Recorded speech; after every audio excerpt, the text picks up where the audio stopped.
नमस्कार, मैं हूं शमशाद खान और आप देख रहे हैं आवाज़ उत्तर प्रदेश। शुरुआत करते हैं खबर झांसी से।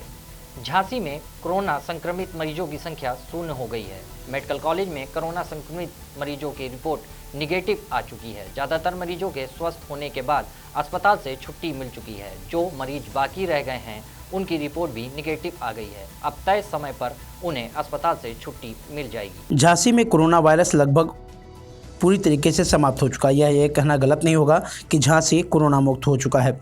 आखिरी संक्रमित मरीज ठीक होने के 21 दिनों तक यदि कोई भी मरीज झांसी में नहीं मिलता है तो झांसी को ग्रीन जोन में शामिल कर लिया जाएगा। जिन इलाकों में संक्रमित मरीज मिले थे उन इलाकों को सील का दायरा भी कम किया जा रहा है। पहले यह सील इलाका 1 किलोमीटर था जो कि अब घटकर 500 मीटर हो गया है। सब कुछ ठीक रहा तो कुछ दिनों में पूरी झांसी पहले की तरह संचालित हो सकेगी। डीएम वामसी की अपील है कि लॉकडाउन सोशल डिस्टेंस का पालन सभी लोग पूरी शिद्दत से करें। कोरोना और आमजन के बीच केवल एक ही दीवार है, उसका नाम है सोशल डिस्टेंस। इसका पालन भी सभी को करना है और दूसरों को भी इसके लिए प्रेरित करना है, जिससे संक्रमण पूरी तरीके से थम जाए। कोविड पेशेंट्स की क्या स्थिति है आपकी डेट में और क्या फ्री हो गया है, क्या पूरा कोविड फ्री?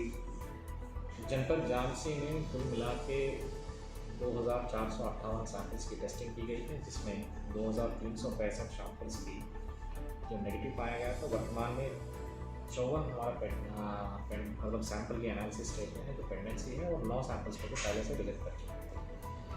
तो इसके माध्यम से अगर देखा जाए लगभग 30 केसेस है हमारा पॉजिटिव जो चल रहा था, और आज की तारीख में जितने भी हमारा पॉजिटिव्स हैं सब नेगेटिव हो गया।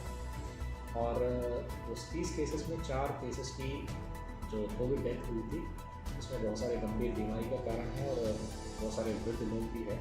मुख्य रूप से 2 वृद्ध हैं 60 साल के ऊपर है और 82 साल के ऊपर है, और 2 लोग हैं जो एक तो बेड रिडन है और एक का तो क्रॉनिक इलनेस चल रहा है, डायबिटीज है और ट्यूबरकुलोसिस से भी पीड़ित। यानी जो 26 लोगों में 26 लोग उनका जो भी है पॉजिटिव जो आया था वो तो नेगेटिव हुआ था, और इसमें 18 लोगों को डिस्चार्ज भी हम लोग कर चुके थे। वर्तमान में 8 लोगों को अपने जो 14 दिन की अवधि के हिसाब से हम लोग डिस्चार्ज करेंगे।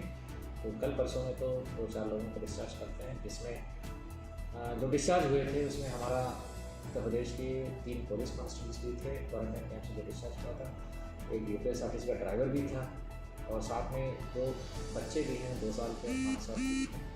और हमारा पहला पेशेंट जो निकल के आया था वो शेड्यूल के आसपास, जिसको हमने पहला हॉटस्पॉट घोषित किया था, वहाँ उस इलाके की सारी जो भी कोविड पॉजिटिव है सब नेगेटिव हो गया। और ये सारे लोगों की जो भी है कॉन्टैक्ट्स हमने ट्रेस किया था। ट्रेसिंग में जो हमें पता चला था 7 हॉटस्पॉट्स में लगभग 508 है जो सिम्टोमेटिक डायरेक्ट है, जो एसिम्टोमेटिक डायरेक्ट कॉन्टैक्ट से है, और एसिम्टोमेटिक इनडायरेक्ट कॉन्टैक्ट भी है।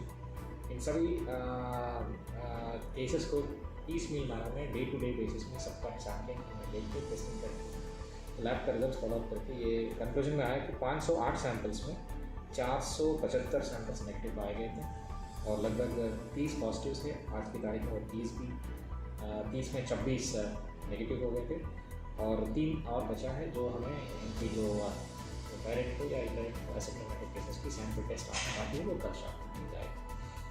तो आशा करते हैं कि लोग अपना सोशल डिस्टेंसिंग का पालन करते हुए दूरी बना के रखें और मास्क का इस्तेमाल करते रहें, और जो प्रोटोकॉल्स है उसका उल्लंघन न करें, और अपना इम्यूनिटी सिस्टम को बढ़ाने के लिए सारी व्यवस्था की सुनिश्चित करें। साथ में ये भी कहना है कि पहले हमारे शासनादेश के हिसाब से जो कंटेनमेंट उत्तर प्रदेश के मऊ जनपद के कोपागंज थाना क्षेत्र में शव दफनाने को लेकर शिया सुन्नी समुदाय के लोग आमने सामने आ गए। तनाव को देखते हुए मौके पर कोपागंज एसएचओ, सदर एसडीएम, सीआरओ भारी संख्या में फोर्स बल के साथ मौके पर पहुंचकर मामले को शांत कराया और शव को दफनाने का काम कराया गया। बता दें कि आजमगढ़ जनपद के अतरौलिया थाना क्षेत्र के जमीन दसांव गांव के समीप मंगलवार की भोर में हुए सड़क हादसे में कोपागंज थाना क्षेत्र के 3 युवकों की मौत हो गई, जबकि 2 घायल हो गए। उनके शवों को पोस्टमार्टम के लिए आजमगढ़ में भेजा गया और शवों को दफनाने के लिए खोदी जा रही कब्र को शिया व सुन्नी वर्ग में विवाद हो गया। सुन्नी समुदाय ने कब्र खोदने को से रोक दिया। मौके पर ही पुलिस बल पहुंच गया और मामला तनावपूर्ण हो गया। जिले के कोपागंज कस्बे के 5 युवक लखनऊ कि गोलागंज में स्थित सिया समाज के प्रतिष्ठित शिक्षा संस्थान व मदरसा तंजीमुल मकातिब के छात्र हैं। वे पांचों कार द्वारा लखनऊ से अपने घर वापस आ रहे थे। मंगलवार की भोर में वो अतरौलिया थाना क्षेत्र के दसांव गांव के पास पहुंचे। वहां उनकी कार अचानक अनियंत्रित होकर पहले से ट्रक के पीछे से टकरा गई। इस हादसे में गाड़ी में सवार मौलाना मोहम्मद अली मोहब्बती नजरुल हसन की मौत हो गई। वहीं अहमद राज, मोहम्मद जान, शेरू गंभीर रूप से घायल हो गए। घायलों को आजमगढ़ जिला अस्पताल में ले जाया जा रहा था कि रास्ते में एक युवक की और मौत हो गई। मृत युवकों को अली मोहम्मद ग्राम फुलेलपुर व नजरुल हसन ग्राम काजी कला थाना कोपागंज के निवासी थे।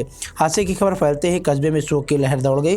परिवार के लोग आजमगढ़ शव लाने के लिए चले गए। यूपी के कानपुर में एमएलसी विधायक अरुण पाठक ने आज हाई स्कूल व इंटर की कॉपियां जांचने के लिए विद्यालय पहुंचे और पहले से जांच कर रहे अध्यापकों को सैनिटाइजर और मास्क बांटा। उसके बाद खुद ही क्लासरूम में बैठकर कॉपियों की जांच की। मामला कानपुर के गोविंद नगर स्थित मोहन विद्या मंदिर का है। मैं आज यहाँ पर ये मोहन विद्या मंदिर में, जहाँ पर उत्तर प्रदेश के बोर्ड परीक्षा का मूल्यांकन चल रहा है और कानपुर में शुरू हुआ है, लगभग 8-10 दिन तक चलेगा। यहाँ पर केमिस्ट्री की कॉपियाँ, और मैं विधायक बनने से पहले शिक्षक था और हूँ, इसलिए मेरा ये दायित्व बनता है कि मूल्यांकन केंद्र में मैं भी अपनी सहभागिता निश्चित करूँ। इसलिए जैसे एक साधारण शिक्षक एक अपनी कॉपी, अपने विषय की कॉपी चेक करने आता है, आज मैं यहाँ पर अपनी रसायन विज्ञान की कॉपी चेक करने आया हूँ और मैं अपनी कॉपी चेक कर रहा हूँ। चूँकि मुझे लोगों ने जनप्रतिनिधि भी बनाया है, इस नाते अपने दायित्व का निर्वहन करते हुए यहाँ पर पूरे कैंप में और दूसरे सेंटरों में मास्क और सैनिटाइज़र का वितरण भी करवाया है। और यहाँ पर जिस प्रकार से जो व्यवस्था की गई है और प्रशासन द्वारा व्यवस्था की गई है, बहुत अच्छी व्यवस्था है। थर्मल स्क्रीनिंग के द्वारा यहाँ पर अध्यापकों को प्रवेश मिलता है और उसके बाद यहाँ पर सैनिटाइज होकर कापियों का वितरण और उसके पश्चात फिर लोग कापी अपनी चेक करते हैं। अब खबर बाराबंकी से है। इस समय बड़ी संख्या में प्रवासी मजदूर घर वापसी कर रहे हैं और सरकार के सामने चुनौती है इनको रोजगार देने की। ऐसे में सरकार के लिए मनरेगा रोजगार देने में सबसे बड़ी ताकत साबित हो रही है। बाराबंकी में भी प्रवासी मजदूर की बड़ी संख्या में घर वापसी की है और या जिला प्रशासन ने इन लोगों को कल्याणी नदी के पुनर्द्वार के काम में लगा दिया, जिससे मजदूर सरकार की इस पहल से काफी खुश नजर आ रहे हैं। तस्वीरों में मिट्टी की खुदाई करते हैं मजदूर प्रवासी हैं और जहां यह खुदाई हो रही वह कल्याणकारी नदी है। कल्याणी नदी जो गोमती से मिलकर सरयू में सम्मिलित होती है, इसलिए लोग इसे मोक्षदायिनी भी मानते हैं। मगर अब यह प्रवासी मजदूरों के लिए रोजगारदायिनी बन गई है।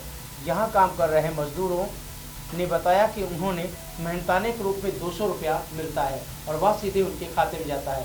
सरकार की इस पहल को यह मजदूर अपने लिए वरदान ही मानते हैं और यहाँ काम करके वो काफ़ी खुश दिखाई दे रहे हैं।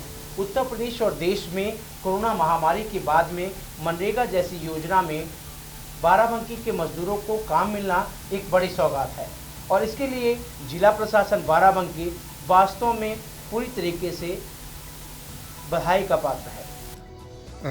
क्या नाम है आपका? मेरा नाम हेमंत यादव है। मैं विकासखंड फतेहपुर में as a block development officer तैनात हूँ। अच्छा, ये जो जगह अभी जहाँ पे खड़े हैं, ये कौन सी जगह है और ये क्या यहाँ पे काम चल रहा है? ये जो प्रोजेक्ट है, ये मनरेगा के माध्यम से, मनरेगा के अंतर्गत कल्याणी नदी का पुनरुद्धार कार्य है, जो कि मवैया ग्राम पंचायत में ये कार्य चल रहा है। और ये जो प्रोजेक्ट है, इसकी लंबाई में सामान्य रूप से आपको जानकारी दे दूं कि लंबाई जो है प्रोजेक्ट में 2600 मीटर है और इसी प्रकार से जो चौड़ाई, इतने चौड़ीकरण का भी कार्य है तो वो औसतन 25 मीटर चौड़ीकरण है और गहराई में लगभग 1.5 मीटर गहराई हम लोग कर रहे हैं। अच्छा, तो लगभग इसमें कितने परसेंट वो लोग हैं जो प्रवासी मजदूर हैं, वो लोग इसमें काम कर रहे हैं? ऐसे कितने परसेंट लोगों को मौका मिला? एज परसेंटेज तो मैं नहीं एग्जैक्ट बता सकता, लेकिन हाँ फिर भी 20-25 लोग हैं इस पूरे प्रोजेक्ट में जो बाहर से, मतलब इस लॉकडाउन के पीरियड में या उससे थोड़ा सा पहले होली के टाइम में आए हुए थे, जो बाहर चले गए थे। कभी उन्होंने मनरेगा में काम किया भी है 2-3 साल पहले और फिर चले गए दिल्ली, नोएडा या गाज़ियाबाद या अन्य राज्यों में भी। वो वापस आए यहाँ पर, उन्हें जो है मनरेगा के माध्यम से ये कार्य मिला है करने के लिए। मनरेगा के माध्यम से उनके जीविकोपार्जन का एक अच्छा स्रोत मिला है, जिससे वो अपना अच्छा जीविकोपार्जन कर रहे हैं। साथ ही कल्याणी नदी का भी कार्य हो रहा है, तो नदी को भी हम लोग पुनर्जीवित कर रहे हैं। आज की खबरों में बस इतना ही। मुझे दीजिए इजाज़त। नमस्कार।